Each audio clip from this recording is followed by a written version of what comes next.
Alhamdulillah wa kafa wassalatu wassalamu ala asyrafil anbiya wal mursalin sayyidina Muhammadin wa ala alihi wa ashabihi ajma'in. Subhanaka la ilma lana illa ma 'allamtana innaka antal alimul hakim. Rabbi shrah li sadri wa yassir li amri wahlul 'uqdatam min lisani yafqahu qawli, amma ba'du. Ya, kita sama-sama muliakan Al-Mukarram Al-Ustaz Khairil Anwar, yang kita sama-sama muliakan Al-Mukarram Al-Ustaz Abdul Khalik. Bapak Ibu yang dirahmati Allah SWT, alhamdulillah wa syukurillah, pada siang hari ini kita masih diberikan kesehatan kafiatan oleh Allah SWT, sehingga kita dapat menjalankan sunnahnya baginda Rasulullah Sallallahu Alaihi Wasallam, yaitu melaksanakan atau mendengarkan manasikul umrah. Salawat serta salam tak lupa kita haturkan kepada junjungan kita Nabi Muhammad Sallallahu Alaihi Wasallam. Bapak Ibu yang dirahmati Allah SWT, alhamdulillah wa syukurillah, jadi Bapak Ibu ini untuk berangkat umrah yaitu plus Dubai. Jadi yang pertama yang dikunjungi adalah Dubai, itu lebih enak daripada umroh terlebih dahulu baru ke Dubai. Lebih enak kita city tour dulu, jalan-jalan, baru kita ibadah. Nah, yang lebih parahnya lagi, yang plus umroh Eropa itu lebih parah lagi. Makanya lebih enak Eropa dulu baru umroh. Ya, kenapa? Karena pastilah kalau ke Eropa itu banyak dosa-dosa gitu ya, dosa mata, dosa itu. Nah, langsung berangkat umrah dihapus dosa-dosa kita. Tapi kalau umrah terlebih dahulu, parah itu, susah itu, ribet. Itu alhamdulillah ini Bapak Ibu jadi Dubai dulu baru umrah. Nah, kalau di Dubai Allah alam berapa hari? 3 hari di Dubai. Nah, di situ nanti akan city tour di Dubai. Terus setelah itu baru berangkat menuju ke Madinah.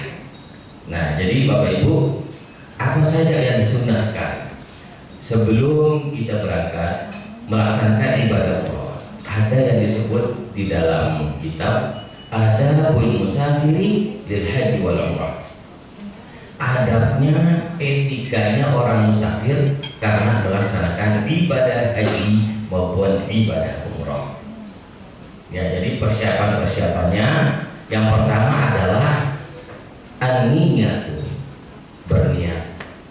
Berniat karena apa? Ikhlas lillahi ta'ala. Mulai kita mendaftarkan diri kita sebagai tamunya Allah untuk melaksanakan ibadah umrah di daerah, niatkan lillahi ta'ala. Sama halnya dengan kita melaksanakan ibadah sholat. Kita melaksanakan ibadah sholat juga Allahu Akbar lillahi ta'ala, karena Allah SWT. Karena apa? Niat ikhlas ini yang paling utama. Apabila niat kita tidak ikhlas, maka ibadah kita tidak diterima oleh Allah Subhanahu wa Ta'ala. Nah, ini yang disebutkan di dalam Al-Quran maupun di dalam hadis dan pendapat para ulama kita. Disebutkan dalam Al-Quran, salah satunya yaitu di dalam surat Al-Bayyinah. A'udzu billahi minasyaitonir rajim. Bismillahirrahmanirrahim. Wa ma umiru illa liya'budullaha mukhlishina lahu-d-din. Kata Allah SWT di dalam Al-Qur'annya, Dia adalah Aku perintahkan kepada kamu sekalian untuk menyembahku dalam keadaan ikhlas semata-mata karena Allah Subhanahu wa Ta'ala. Ayat Al-Quran ini dijelaskan lagi oleh hadis Rasulullah SAW.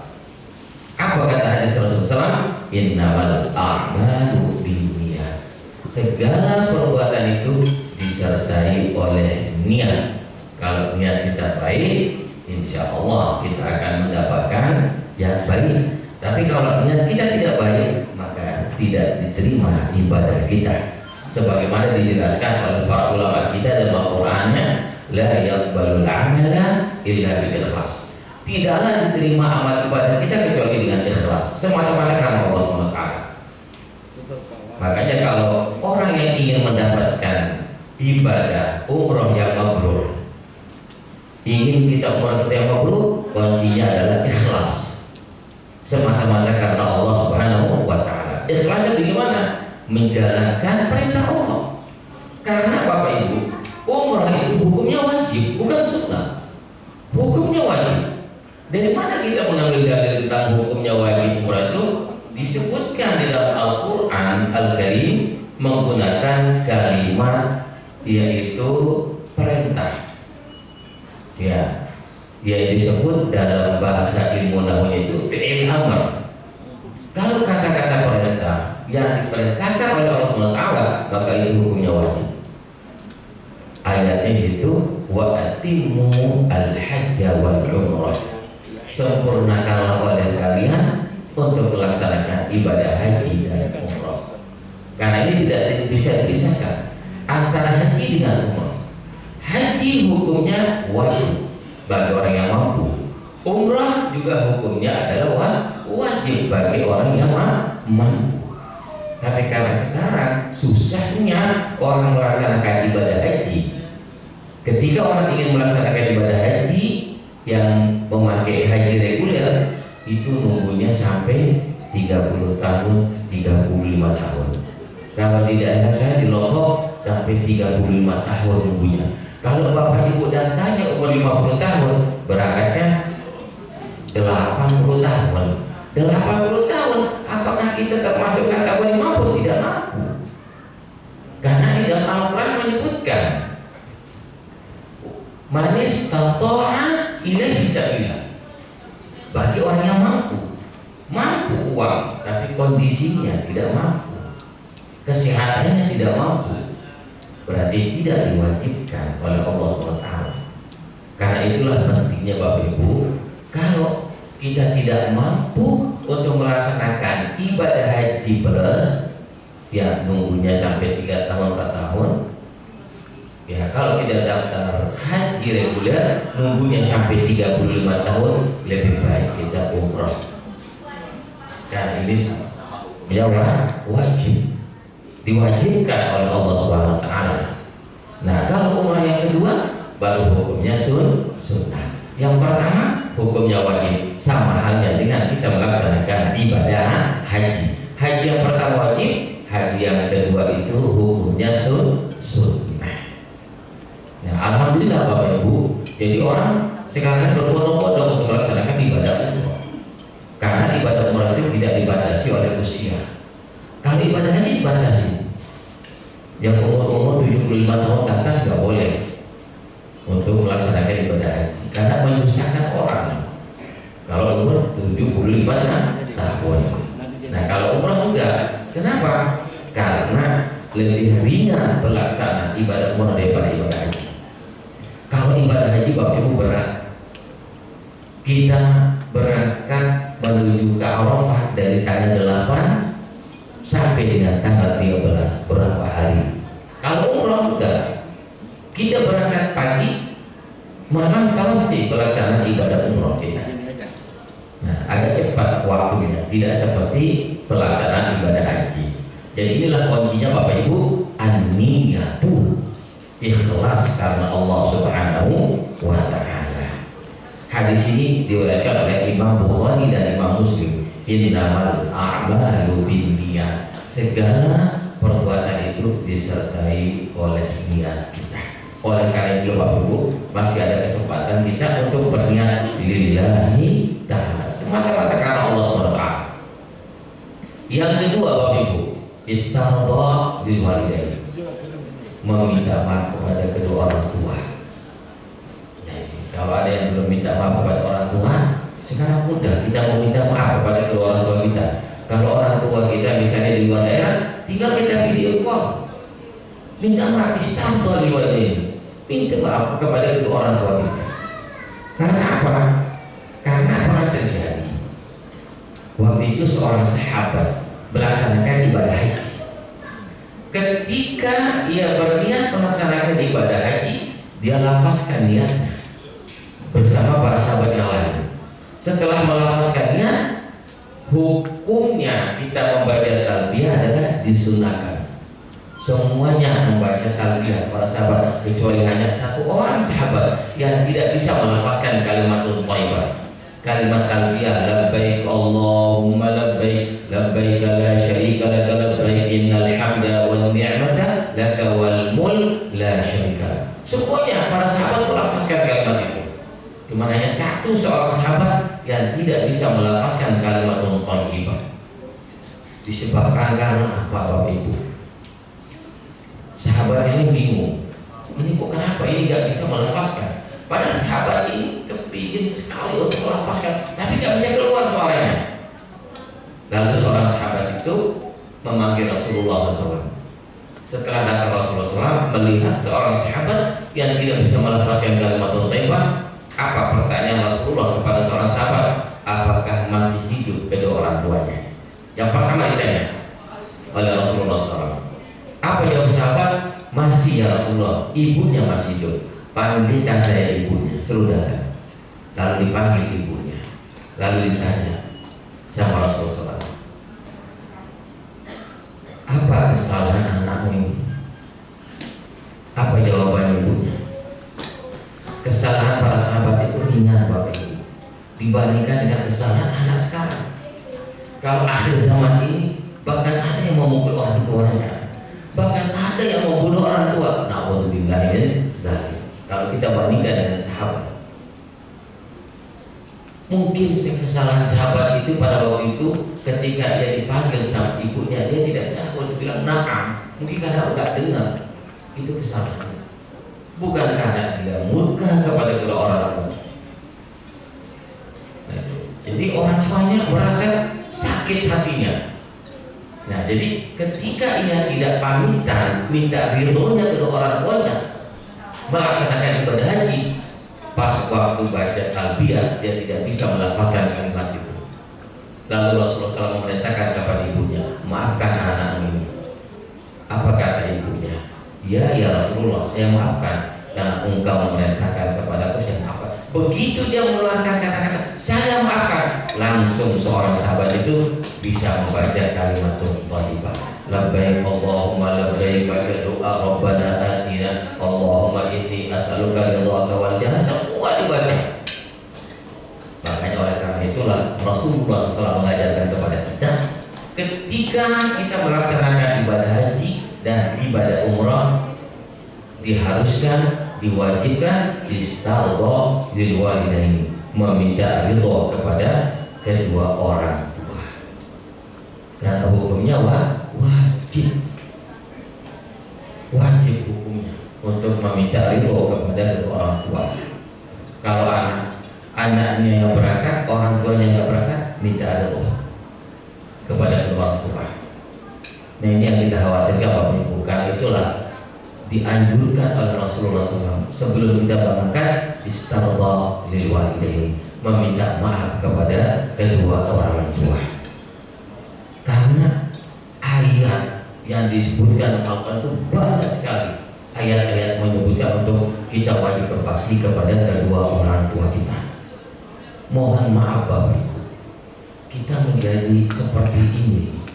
Bapak Ibu sukses di dunia disebabkan orang tua, bukan karena kemampuan kita sendiri, bukan karena kecerdasan kita, karena orang tua. Bapak Ibu, doanya orang tua selalu mendoakan anaknya supaya anaknya itu menjadi bahagia di dunia wal akhirat, menjadi sukses. Bahkan mohon maaf Bapak Ibu, bisa jadi orang tua kita dulu dia nabung untuk melaksanakan ibadah haji, tetapi kendalanya disebabkan karena biaya anaknya untuk biaya kuliahnya, sekolahnya ditunda untuk berangkat haji, berangkat umrah ditunda, jadi sampai meninggal dunia dia tidak berangkat haji dan tidak berangkat umrah, disebabkan karena memikirkan anaknya. Sekarang anaknya menjadi orang yang sukses, lalu dia tidak pernah memperhatikan orang tua. Ini kuala menjadi anak tidak bisa, tidak mendapatkan surganya Allah SWT. Jangankan masuk surga, baunya, wanginya surga dia tidak dapat, apalagi mau masuk ke dalam surganya Allah SWT. Karena apa? Karena disebutnya dalam hadis ridha Allah fi ridha walidain wa sakhatullah fi sakhati walidain. Ridhonya Allah itu tergantung ridho orang tua kita. Murkanya Allah tergantung murkanya orang tua. Mohon maaf, banyak kadang-kadang di antara suami istri, mohon maaf, kadang-kadang suami hanya berbaktinya kepada orang tuanya, atau kebalikannya, istri hanya berbakti kepada orang tuanya tapi tidak berbakti kepada orang tuanya, kepada orang tua istri, kebalikannya. Dan kadang-kadang istri takut untuk memberikan nafkah atau memberikan uang kepada orang tuanya atau memberikan makan untuk kedua orang tuanya, takut sama istri. Kebalikannya, suami juga takut seperti itu, istri juga takut seperti itu. Itu ancamannya berat Bapak Ibu. Ancamannya berat disebutkan dalam hadis yang sahih. Pertama, hukumannya adalah dia tidak mendapatkan rahmat dari Allah SWT, tidak mendapatkan kasih sayang dari Allah SWT. Yang kedua, tidak diterima ibadahnya. Yang ketiga, tidak diterima doanya. Itu disebutkan dalam hadis yang sahih. Apa kata dalam hadis yang sahih? Man faddala zawjatahu ala walidayhi fa alaihi la'natullah lam tuqbal minhu sadaqah wala. Barang siapa yang melebihkan cintanya kepada istri atau cinta kepada suami daripada kedua orang tuanya, maka atasnya laknatullah, dilaknat oleh Allah Subhanahu wa taala. Lam tuqbal minhu sadaqah, tidak diterima ibadahnya dan tidak diterima doanya. Percuma kita hidup Bapak Ibu kalau ibadah kita tidak diterima, doa kita tidak diterima, lagi dilaknat oleh Allah SWT, dijauhkan daripada keberkahan hidup kita dari Allah SWT. Na'udzubillah min dzalik. Jadi mari kita adil Bapak Ibu. Kita sebagai suami berbakti kepada kedua orang tua kita, berbakti kepada mertua kita. Kita sebagai istri berbakti kepada kedua orang tua kita, berbakti kepada mertua kita. Itu memang diwajibkan oleh Allah Subhanahu wa taala. Yang ketiga Bapak Ibu, al-wasiyatu lizawjain awil aulad, berwasiat kepada anak. Kalau tidak ikut anak kita untuk melaksanakan ibadah wasiat. Wasiat itu apa? Bukan wasiat dunia. Bukan kita berwasiat, nah besok saya berangkat umrah, tolong dijaga harta ini, emas dan sebagainya. Bukan itu wasiatnya. Yang dianjurkan adalah wasiat itu supaya anak kita itu jangan sampai meninggalkan ibadah sholat. Karena berbeda Bapak Ibu, ketika kita bersama anak-anak kita di rumah, berbeda dengan kita tinggalkan anak kita, terutama itu melaksanakan sholat apa?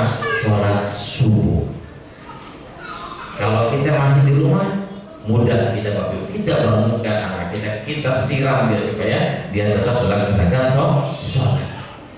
Tapi kalau tidak berwasiat, lalu anak itu meninggalkan sholat, orang tua itu bertanggung jawab di hadapan Allah SWT. Apalagi orang tua tidak pernah memerintahkan kepada anaknya untuk melaksanakan sholat. Nanti ketika anak itu ditanya oleh Allah SWT, kenapa kamu meninggalkan sholat? Karena saya tidak pernah diperintahkan sama orang tua saya untuk melaksanakan sholat. Karena di dalam hadis Rasulullah SAW memerintahkan kepada kita sebagai orang tua, muru auladakum bis-sholat bis-syad'in.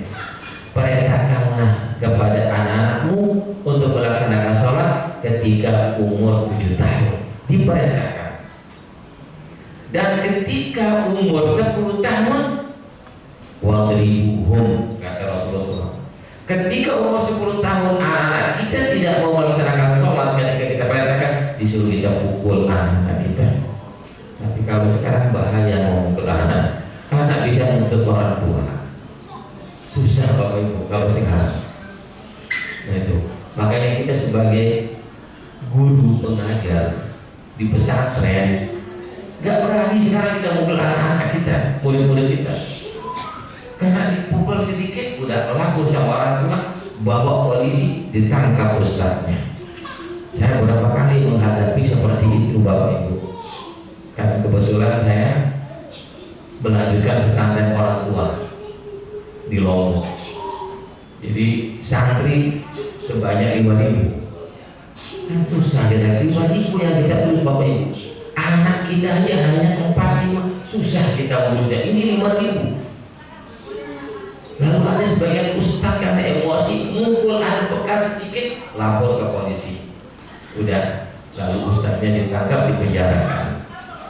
Kalau dulu mohon maaf Bapak Ibu, saya waktu di Mekah, belajar di Mekah, itu kalau kita nggak menghafalkan satu hadis atau Al-Quran, rotan di tangan ustaz kita, semua dipukul, badan kita semua. Habis berbekas, pulang kita lapor sama orang tua mukul kita lagi kalau kita melapor. Tapi alhamdulillah berkah Bapak Ibu seperti itu. Kalau sekarang banyak murid-murid yang mukul gurunya, yang hantam murid. Kenapa? Akhlak sudah tidak ada, akhlak etika sudah nggak ada. Karena apa? Karena sebab itu. Nah itu Bapak Ibu. Jadi susah sekarang. Orang tua mukul anak, kalau ada apa lapor ke polisi, dipenjarakan juga orang tua. Nah makanya diajarkan oleh Nabi, darbun di situ adalah pukulan darbun takdib, memukul untuk mendidik. Jangan kelewatan mukulnya, untuk segera untuk mendidik supaya anak kita takut mendengarkan suara kita ya. Nah bangun sholat langsung bangun. Ini ketika umur 7 tahun. Jangan anak kita sudah dewasa baru kita perintahkan untuk sholat. Salah kita, keliru kita sebagai orang tua. Ini nanti kita sebagai orang tua dimintai pertanggungjawaban di hadapan Allah SWT. Karena itulah disebutkan dalam Al-Quran, innama awladukum fitnah. Anak kita menjadi fitnah. Nah, itu kalau kita tidak bisa mendidik anak kita. Kenapa Rasulullah SAW itu memerintahkan kepada kita untuk yang pertama, untuk kita wajibkan kepada anak kita melaksanakan sholat? Karena apabila sholatnya anak-anak kita benar, maka ibadah-ibadah yang lain ikut benar. Tapi kalau sholatnya tidak benar, gak mungkin ibadah-ibadah yang lain ikut benar. Karena itu sholat itu paling utama. Karena itulah disebutkan dalam hadis as-sholatu ibadah. Paman talaqaha faqad hadamati. Sholat itu adalah tiang agama. Jika ditinggalkan maka hancurlah agama itu. Dan itu sholat yang paling utama Bapak Ibu. Karena itulah sholat itu diwajibkan per individu, tidak bisa diwakilkan. Orang yang tidak melaksanakan sholat, ya dia akan mendapatkan hukumannya dari Allah SWT.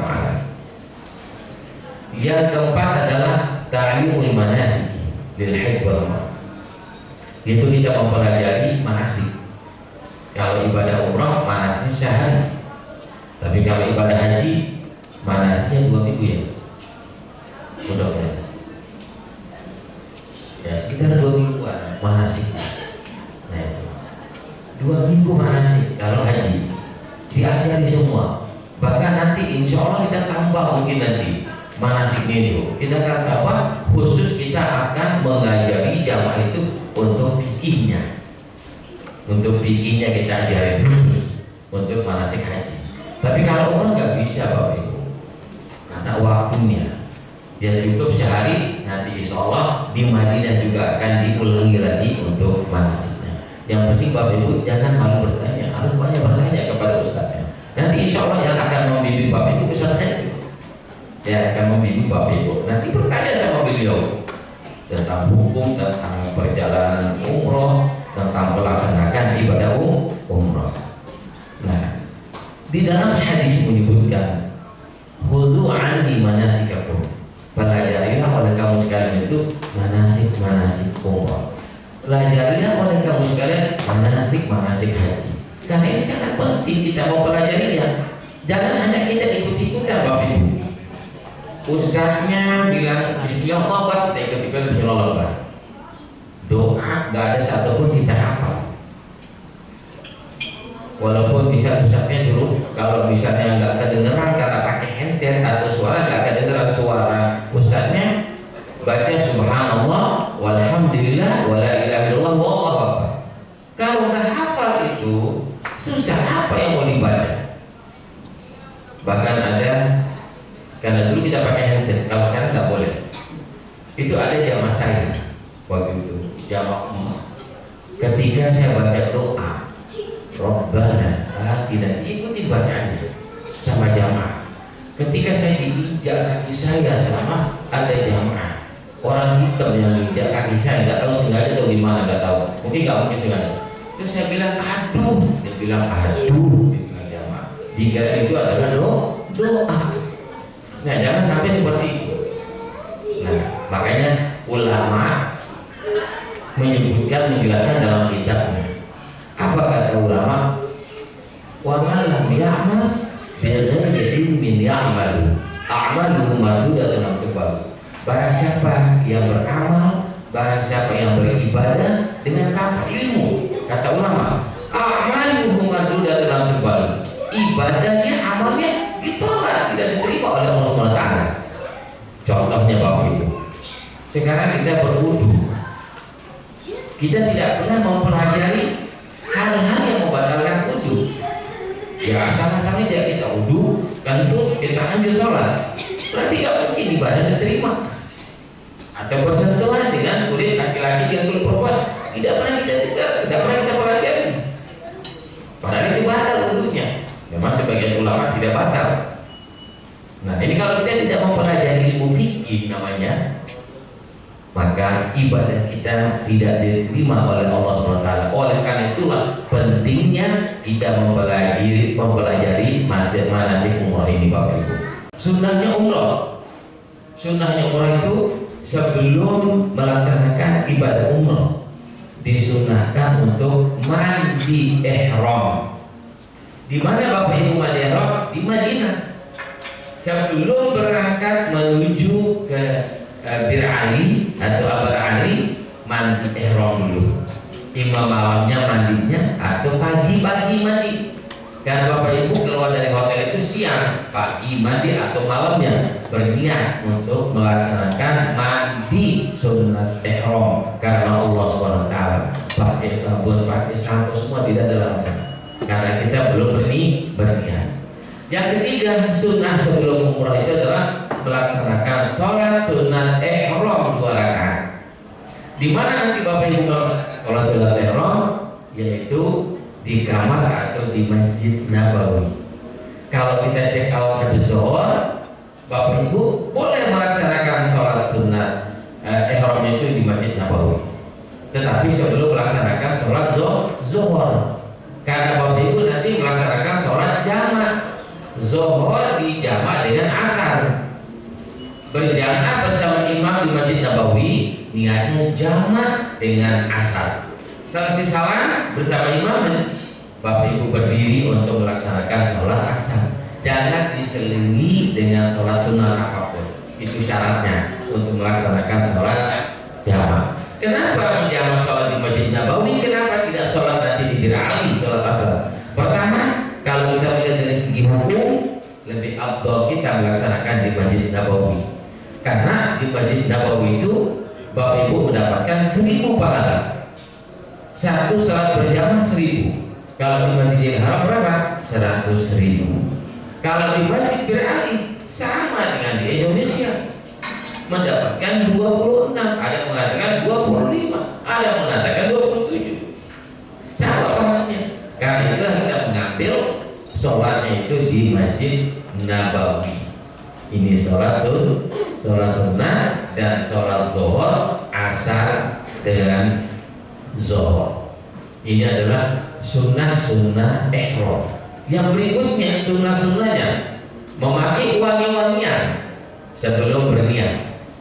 Ingat ini, Bapak Ibu. Setelah mandi, Bapak Ibu pakai parfum, tetapi disunahkan di anggota badan, bukan di pakaian ihram. Di pakaian ihram tidak boleh. Ihramnya disemprot dengan parfum, yang paling wangi habis sudah disemprot, itu tidak boleh. Yang bolehnya itu adalah di anggota badan kita, yang paling utama di ketiak kita Bapak Ibu, terutama bapak-bapak. Kenapa? Ketika kita istilah mengangkat kedua tangan, bilang Bismillah Allahu Akbar, ini kan kelihatan. Ya kalau kelihatan otomatis kalau bau keluar langsung, bisa pingsan di depan kita. Dan juga itulah pakai supaya wangi dia. Nah itu, nah ini sunnahnya. Tetapi setelah berniat, dilarang memakai wangi-wangian di pakaian maupun di anggota badan. Ini perbedaannya Bapak Ibu. Berniat dengan sebelum berniat. Potong kuku, cabut kuris kubis dan sebagainya, dirapiin jenggotnya, semua itu hukumnya sah. Dicukur bulu ketiak dan sebagainya, itu hukumnya sunnah Bapak Ibu. Ini sebelum melaksanakan ibadah umroh. Nah, terus udah selesai umrah pertama, tinggal umroh yang kedua. Itu nanti Bapak Ibu situ melaksanakan mengambil nikahnya itu di Jirona namanya. Jirona. Di situ Bapak Ibu meniatkan untuk badal umroh ke keluarganya. Nanti dituntun niatnya oleh ustadznya di atas bis, di dalam bis nanti dituntun niat untuk melaksanakan badal umroh. Setelah berniat sama juga cara pelaksanaannya itu tawaf, sa'i dan tahallul. Bapak Ibu yang dirahmati Allah SWT, karena sudah waktunya mau habis, nanti kita akan memberikan waktu untuk tanya jawab.